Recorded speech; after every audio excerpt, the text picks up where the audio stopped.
All right, good morning, juniors. How are you? I want to just come on a little bit to give you the directions for what's going to happen coming up. First, I just want to thank you guys so much for being willing to hop on yesterday and doing the Google Doc. I know it wasn't a perfect system. I know it was freezing. I'm still working on ways to make things easier for you.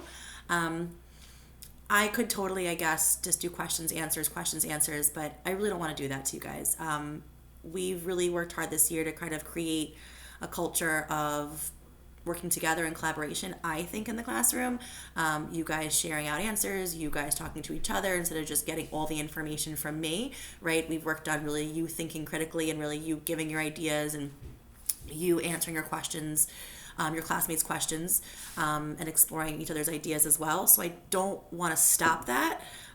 So that's the reason why I'm doing things this way. It's a little bit more annoying for me, but we have time. We're here. We're just sitting here, right? So I appreciate you guys willing to try and get things done and continue with the progress we've made this year.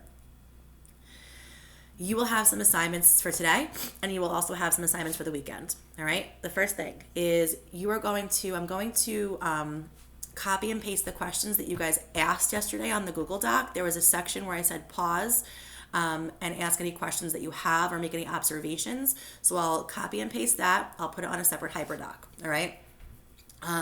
If you can come on to that and you can answer each other's questions like we do in class. It doesn't have to be at a specific time, so it shouldn't freeze too much. Just make sure that you tell me who you are when you answer, or if you have to ask new questions. All right. So that's just for kind of chapter 1 to get that out of the way. The second thing you're going to do after you do that doc is you're going to start reading chapter 2. Okay, there's no chapter numbers in your PDF file that I gave you, and there's no chapter numbers in my book either. I have page numbers, you do not. So I'm just going to tell you when it's going to start.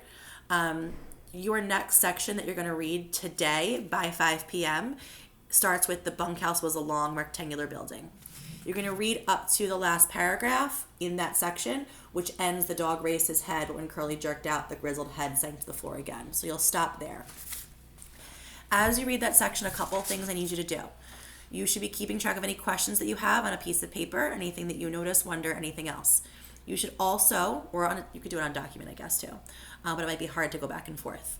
You should also keep track of the characters. This book is not super confusing. It's actually pretty easy, which is, I guess, good that we're doing this on our own almost. But there's a lot of characters, and they all start with C's, a lot of them, so you should be keeping track of those characters as best you can.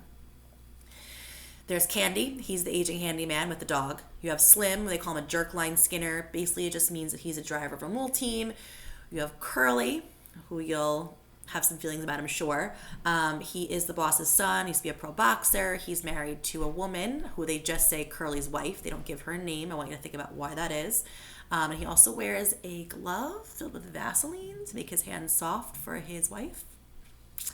You have Carlson the ranch hand, and then you have a guy named Crooks, who is a stable buck. Crooks is African American, and so in chapter 2, they don't introduce him by his name.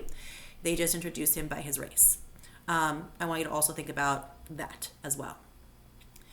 I want you to look more into the relationship between Lenny and George, right? Make sure that you guys are paying attention to that. That's the entire basis of the entire story.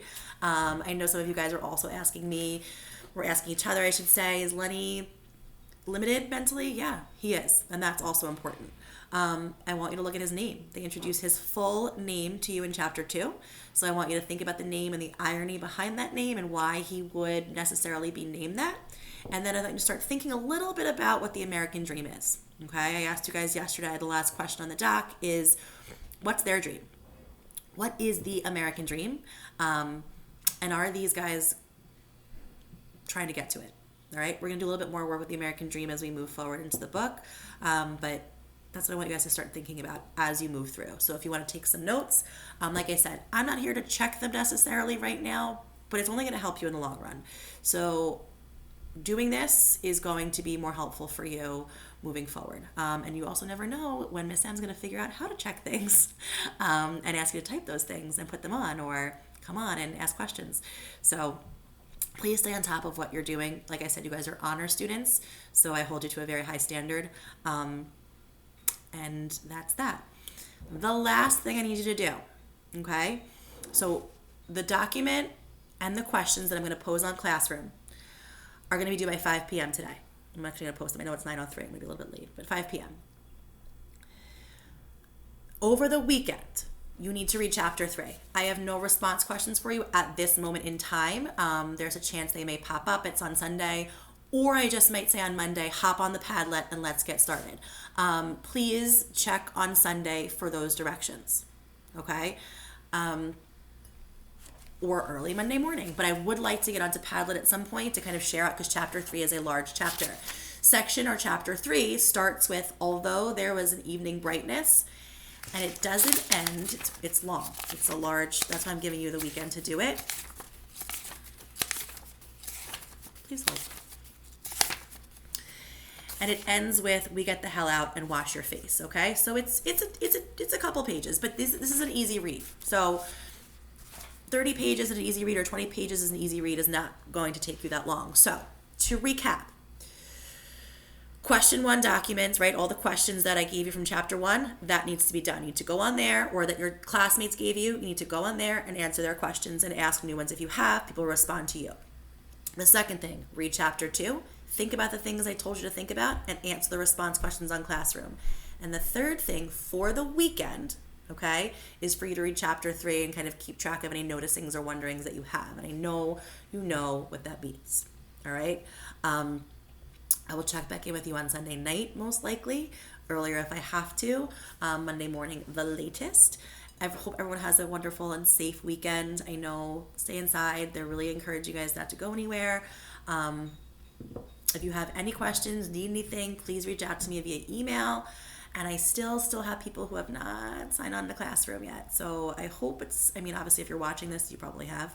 But if you know of people who are not, please encourage them to do so, right? I am grading things. Things are going into the grade book and we're moving forward. So I don't know how long it's going to last, but I'm going to do this, all right? I miss all of you. This is so hard for me to not be in the classroom with you. I don't know if it's as hard for you as it is for me, but it's pretty hard for me. And like I said, I want you guys all to be safe, okay? So reach out to me for email if you need anything, questions, comments, concerns, and have a very safe weekend and get your work done, all right?